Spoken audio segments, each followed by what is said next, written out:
Welcome to the latest episode of 5 on the Floor on the 5 Reasons Sports Network. Thanks for joining us on your favorite podcast app, on Apple Podcasts, on Android, Spotify, or the 5 Reasons YouTube channel. Also, make sure you subscribe to Off the Floor. That's our Discord server, $2.99 per month. You bypass the Apple upcharge if you click on the description or link in the description.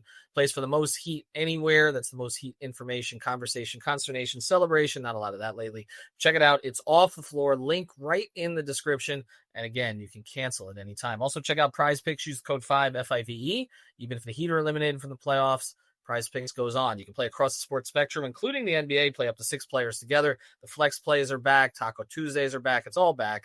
Check it out again. It's Prize Picks. Use the code FIVE. Put down $5. Get $50 to play. PrizePicks.com, the official fantasy partner of the 5 Reasons Sports Network. But make sure you're using the code FIVE. And now, today's episode. Mercy, luxurious, Heat Nation, yeah, Mercy and Lago, down to Biscayne, yay, 5 on the floor, ride for my dogs, where here's the thing, you can check the score, hustle hard, couple scars, wearing bubble frauds, down to Biscayne.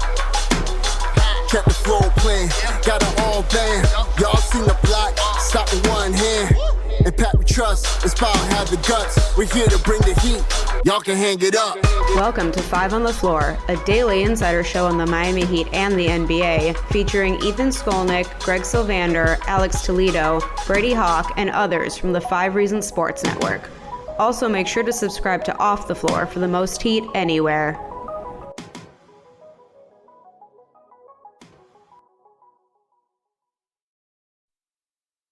All right, welcome back to 5 on the Floor. Here's today's floor plan. I'm Ethan Skolnick. You can follow me at Ethan J. Skolnick and 5 Reasons Sports. You got Alex Toledo. You can follow him at Tropical Blanket. Might have another episode up before Game 4, so make sure you're checking out the feed. Miami Heat are down 3-0 in their series to the Cleveland Cavaliers. The Cavs are averaging 123 points per game. The Cavaliers did this to the Heat in the last game, winning by 37, even without Darius Garland. No report on him for Game 4 yet. I'm not sure that it'll matter. The Heat really just not competitive in Game 3. They were competitive for parts of Game 1. They made it a 2-point game somewhat late in Game 2. Game 3, 7th straight home playoff loss for the franchise. Of course, not all these players were involved in that. And a ton of double-digit losses this year at home, which is problematic. We'll do episodes on this, on how they get themselves 4-game winners at home. Mediocre rut. Yeah, it's bad. It was ugly on Saturday, and I give credit, Alex, to everybody who stuck it out at least until about the 4-minute mark, because there were better ways to spend a Saturday afternoon. But let's get to one of the issues with this team. This is not the issue, okay? There are a lot of problems with this team that need to be addressed going forward, but we have not done a ton of podcasts lately on Andrew Wiggins, and there's a saying that Pat Riley has, and I use it all the time: the playoffs tell. And this is a confusing one, because this player essentially established his reputation in the league, or at least his second act in the league, with the way he performed in the postseason for the Golden State Warriors as they won a championship a few years ago. This came after Wiggins was considered to be not a busted number 1 overall pick, but certainly not a pick that lived up to the hype, because this was a player who people talked about, like, I didn't say they'd be the next LeBron, but he was one of the most coveted number 1 overall picks since LeBron. Okay, so that's the situation that you were in afterwards. And Wiggins, again, in Minnesota, he had moments. He scored a lot, but he was not considered to be a winning player until he got to Golden State, and then was essentially the second best player in the finals behind Steph Curry. He did a lot to shut down Jason Tatum, made life difficult when he guarded Jaylen Brown, scored also, was consistent, was reliable. And it's one of the reasons why, even though he has not been on the court as much since, he had some family issues and other things along those lines, that I was like okay with them acquiring his contract, because I viewed it as pretty much a neutral contract, even though the money was going past 2026, which was kind of this marker that we'd set, and that they would be in a position with him where, at the very least, they would get productivity out of him while he was here, and then if they needed to move the contract, they could. but the playoffs have not been kind. And I don't know. This is just 3 games. Okay. He was coming off an ankle injury, and that may play into this, but it's starting to remind me of some Heat sort of wings in the past who, and Greg and I have spoken about this, who looked really good on paper when they got to the postseason, folded. Eddie Jones was one. Jamal Mashburn was another. And Andrew Wiggins has just not looked forceful enough, not aggressive enough in terms of taking the action to score, but then additionally getting to the rim and not really having a plan, not playing with any kind of physicality. And so it has been disappointing through the first 3 games. Now, again, it's 3 games against a superior team, and he's coming off an injury. I don't want to overstate it. His stats in Miami, if you look at it in the regular season, Alex, he averaged 19 points in 17 games compared to 17.6 in Golden State. He's actually shot the ball a little better in Miami in the regular season, 46 compared to 44%, even though his three-point shooting has been down. The rebounds, the assists, all about the same. So that stuff, the regular season looked promising, and he had a 42-point game. He had a 30-point game, but there's been anything close to that in the first 3 games of the postseason. What do you think is the problem? Oh, man. I'm going to hit the quota here early. Tough question. It really is because, like you mentioned, he's coming off an injury. So it feels like it may be tough to, give this 100% weight, but it leaves you with a bad taste in your mouth. No doubt about it. Like, it's just like, man, this guy, like, nobody expected him to give you like all-star level, play or anything like that. But we all knew that he was a good player coming in, and I thought he looked like a good player, right? When he was playing in the regular season. Like I was pleasantly surprised with the way that they were able to get to different parts of his game, right? Like the post hook stuff seemed automatic. That has not been there at all this whole series. The 3-point shooting has been up and down, but it's clear that he is like a willing and capable shooter. He still has like a decent first step, even though the vertical athleticism has gone down. He has a decent first step, but because of the questionable handle and because of the questionable decision making, he doesn't do a lot with it. And you also don't feel the first step a lot as a cutter, right? Which you wish you would feel that a little bit, considering it's not like he's like a fully on ball guy. So an athletic guy who has like a pretty good first step, like 6'9", you wish you would feel him a little bit more in that way. But he can be used in different ways, and I just feel like he hasn't been good at any particular one of those things. You know what I mean? Like all those parts of his game that we were seeing a little bit of, which we know like he's not necessarily elite at anything, especially because it doesn't seem like he's the level of defender he was 3 seasons ago for the Warriors when they won the championship. So like I still think he's like a positive as a defender, but he was an awesome defender in that championship run. So you know what I mean? Like I feel like some of it might be tied to the injury stuff, but it's just like I can't feel that way all the way, because it's just like, oh no, he's just not a great decision maker. And that's not a new thing with Andrew Wiggins. But it's like, man, the problems with this team exacerbate his flaws, because when stuff is not being run for him to get him in his spots, right? Like all the other stuff shows out, where it's like he might have a good shooting game and it looks pretty good, but it's like you're not getting the post hook stuff. You're not getting any sort of consistent shooting. You're not feeling him as far as paint touches. And then, like you mentioned earlier, like the physicality stuff, the only part I see him being physical is when he goes up at the rim with no plan. He's just kind of, taking a shot over like a big man. And a lot of times it doesn't go in. Like I just feel like he's not able to really like slam on guys anymore. And it just kind of goes up there and doesn't know what to do. Like he's not a very creative finisher. So it's like for all the things that he can show in spots, he could be so much better. It's like, okay, yeah, this is why he didn't really pan out, right? It's like when you're a very limited decision maker and passer, it's not that he isn't willing. He's just, right. He sometimes will take too long to make the pass. Sometimes doesn't see the guys that are open, takes questionable shots sometimes. It's just been bad in the playoffs. It's just been bad. Like you saw the flashes in the regular season. And of course you had like the tough injury luck, even though he's been such an Iron Man. Those flashes have not been there in the playoffs. He's just been outright bad. And quick numbers here, man, when you look at the on and off for Wiggins in this playoffs, man, if you look at just game 1 alone, they were a negative 35 when he was on the floor, right? Negative 35 net rating, I should say.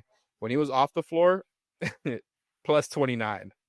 Game 2, minus 16 when he was on the floor, plus 6 when he was off. And then last night, it's hard to really say much because just about everybody had a really bad. But it was again, really bad. So it's just been like he hasn't been a positive for them at any point in this series, and that was obvious already to anybody watching. But it's like there's, he plays solid defense, but outside of that, he's been so much worse than what he was in the regular season, even accounting for all the games missed that you thought he would play.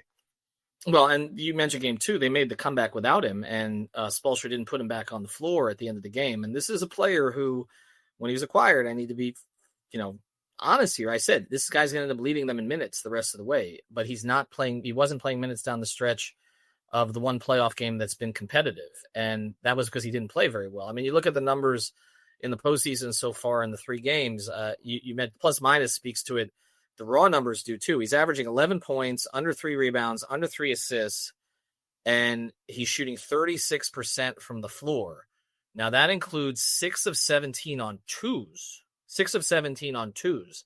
7 of 10 from the line. He has 1 offensive rebound.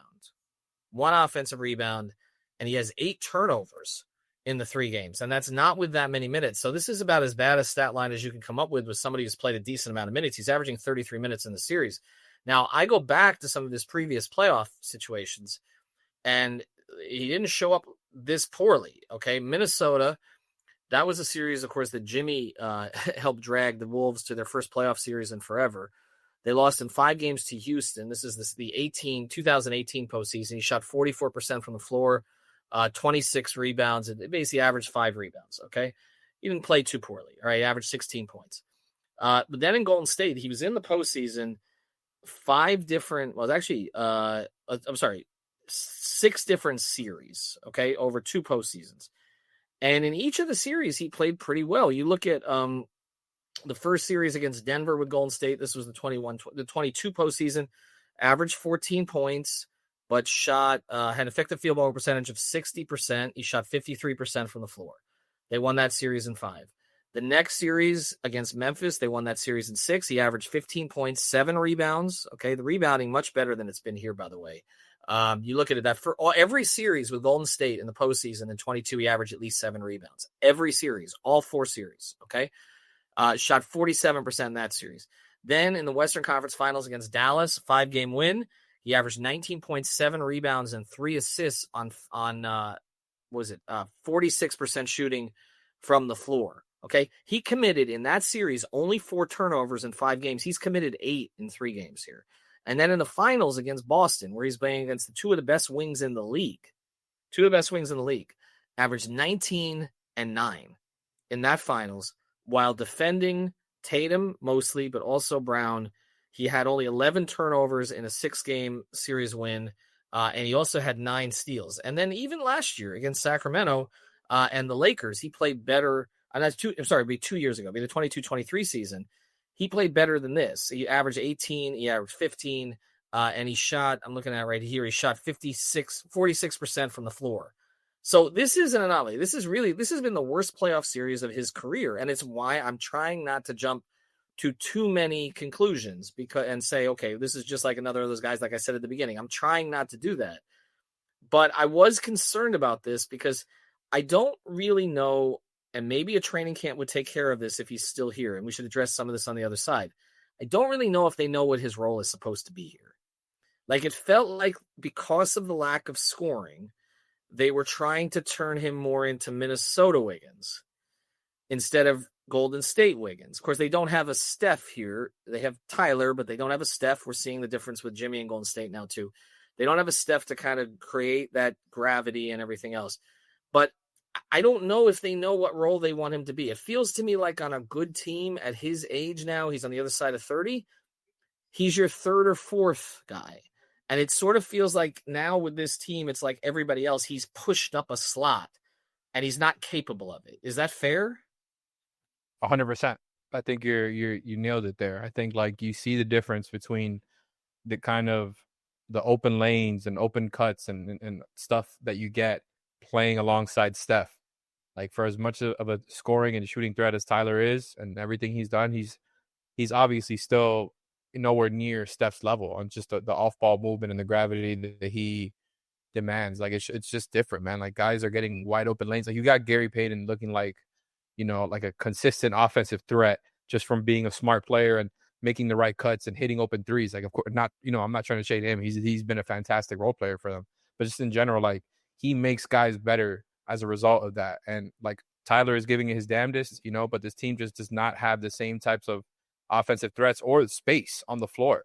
Like Wiggins is out there starting with two bigs who have been kind of relegated to being stretch bigs over the past couple of games. And that's a whole other topic that maybe we could hit another time, because, you know, they just have not been able to create any sort of space or easy shots for these guys other than the occasional catch and shoot threes, right? Like for the bigs. But like for Wiggins, he's just like forcing it again. Like the decision making is not there. And like you mentioned, when you compare like to other playoff numbers, it really makes you feel like, hey, maybe the injury really is weighing into this, because it's really bad. Like it's not just like poor, it's awful. Not just the per game stats as you mentioned, but the on and off, like all of it just points to this is really, really bad. And all of a sudden it's starting to feel like, I hate to say it, I'm not saying that this is going to be what it is, but in this moment, you're getting kind of those feelings like, wait, what happened with Terry? He went from being pretty good to awful. Like that's kind of the drop you're seeing right now. It's like Wiggins was just pretty good like the other day. Like what happened? I know they're playing a great team, which like doesn't have like awesome perimeter defenders around the board like maybe a Boston does, but that plays a great team defense and is in the top 10 in defensive rating. So look, that like this is what happens when you play great competition. And like you mentioned, you're moved to peg up in the hierarchy there. And it just feels like, you know, like the pick and roll ball handling that they've asked him to do at times, not a fan of it. He's just, again, he's a limited handler and decision maker. So even though he has a nice first touch and can occasionally get paint touches, he's just not very consistent or very good at it.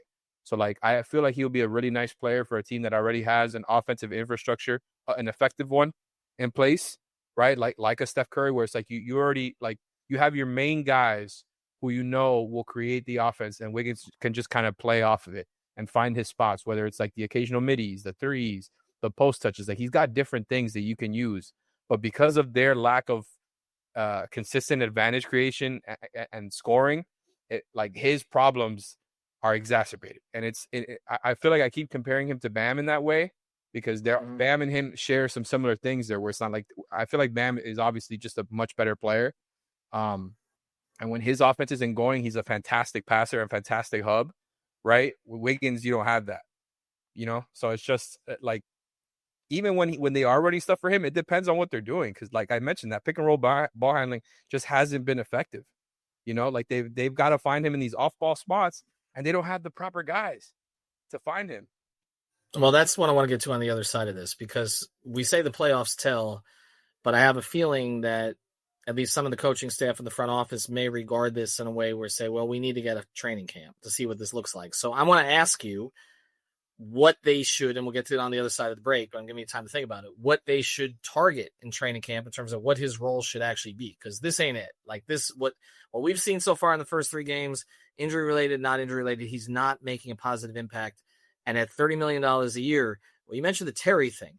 They can't have another situation with a player making north of $24 million who's not contributing the way he needs to contribute. This is not about comparing him to Jimmy. This is about just figuring out how to make him most effective in this particular role. Davion Mitchell's had no trouble fitting in. Davion Mitchell right now looks like the best player they acquired in that trade.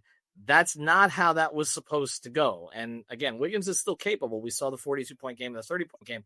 Not even expecting that from him. But like, how about, 22, 6, and 3? Like, can we get He scored 30 on the Rockets. One of the best defenses in the league. Like, I know he probably wasn't the number one like thing that they were scouting against, but still, like, man, you know what I mean? Like, yeah, it's been a big drop off really quickly. It's been a drop off, and like we say, the playoffs are where decisions are made about the future. We'll talk about the other side.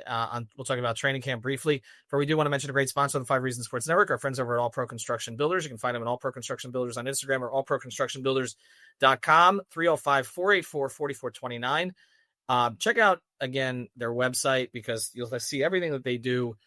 We know hurricane season always around the corner in South Florida. You want to be protected, your home, your place of business, whatever it is. Mention All Pro Construction Builders. What should you say? Well, first thing, they give you a free estimate. Second, if you mention 5 Reasons or 5 on the floor, you get 5.5% off your entire order. And third, it's a family business, a local business. And for the record, they're huge Miami Heat fans. So check it out. Again, it's All Pro Construction Builders. Call Danny at 305-484-4429. All right, so you tell me. You go to training camp, clean slate. I guess they're going to be in Boca this year. Let's say he's not traded. I know people are talking about you can include his contract for Durant and all that. By the way, I don't think he's hurting his value now necessarily because I think everybody kind of knows what Andrew Wiggins is and isn't. I think it comes down to what kind of team it is and what kind of player they're looking for. So I don't think I wouldn't say he's not hurting it at all. It could be hurting it a little bit, but I don't think it's a significant damage. But let's say that he goes into training camp with the Heat. Brady and I did an episode recently. We were talking about the backcourt and whether it could work, right? Mitchell and Hero long term. We've done other episodes on whether the front court could work, Ware and Bam. What's clear is if any of those things are going to work, whoever is in the middle of that, the three man. Okay, again, if you're going next year with a similar team to this year, which I know a lot of fans don't want, but let's just say that's the case. That player needs to unlock things for those players. Right? So how do they go to training camp with Andrew Wiggins being able to do that? He's going to have to play more of an off-ball role. And I don't mean off-ball in the sense that he's only catch and shoot. I just mean I think you go away from the extended pick and roll ball handling, especially when he's in that starting lineup. Maybe you go to it a couple times here and there to try to get him going as a scorer. If you're doing, again, the guard-to-guard stuff that we haven't seen much of this series where you're getting a guard switched onto him. So you can, try to work into the post hook stuff, but where it's a big, especially in that starting lineup, if it's a Bam or a Ware screening and rolling for him, I'm not a fan of those plays. I'm just not. I think with having the two bigs out there, it gives the team the ability to just leave the other one open, whoever isn't screening, because not even though we know both guys can hit an open one, they're just not particularly great at it. They're not, they're going to be willing to live with that, right? You got to pick your poison as a defense. So I feel like I'm not a fan of Wiggins pick and roll ball handling in the starting lineup, even though I understand why they would try it because they just need the extra scoring, right? So I think you go away from that. I think you try to have him as a super role player in that starting lineup where he's giving you, he's giving you the threes. Maybe you go a possession or two where he gives you a couple of those little middies, like I mentioned, a post hook here and there, but you're not running offense through him. He has to be able to fit in around the others and, you know what I mean? Just be able to play in lineups with them without stopping the flow.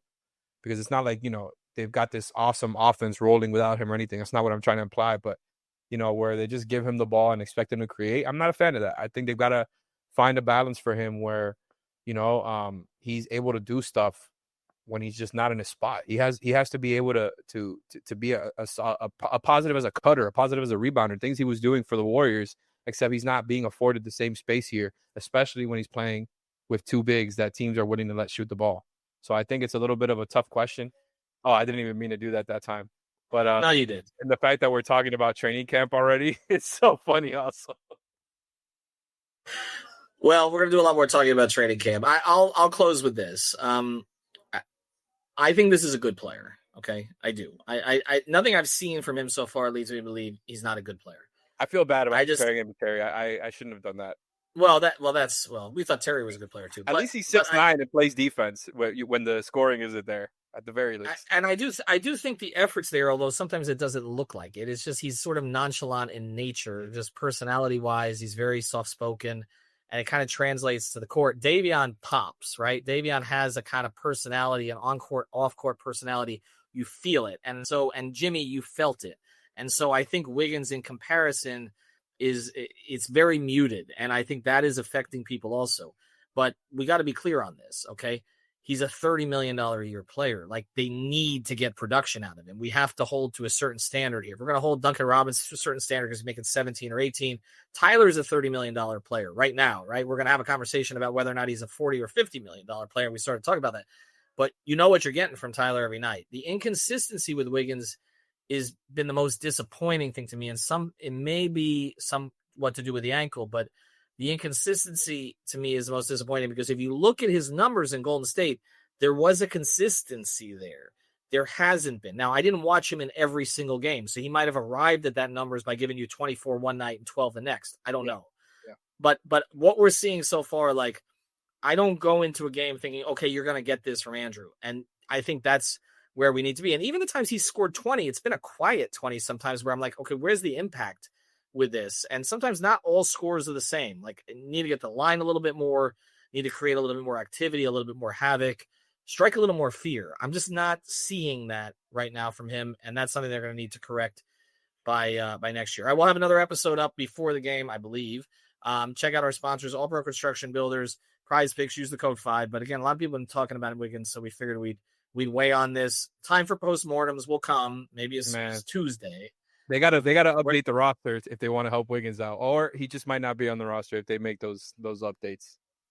I think either of them is possible at this time. All right, thanks to Alex, and check out the 5 Reasons YouTube channel as well for all the other content on South Florida Sports. Plenty of Dolphins stuff from the weekend and Panther stuff too. Thank you for listening to the 5 on the Floor on the 5 Reasons Sports Network. After all, someone needs to listen to my dad.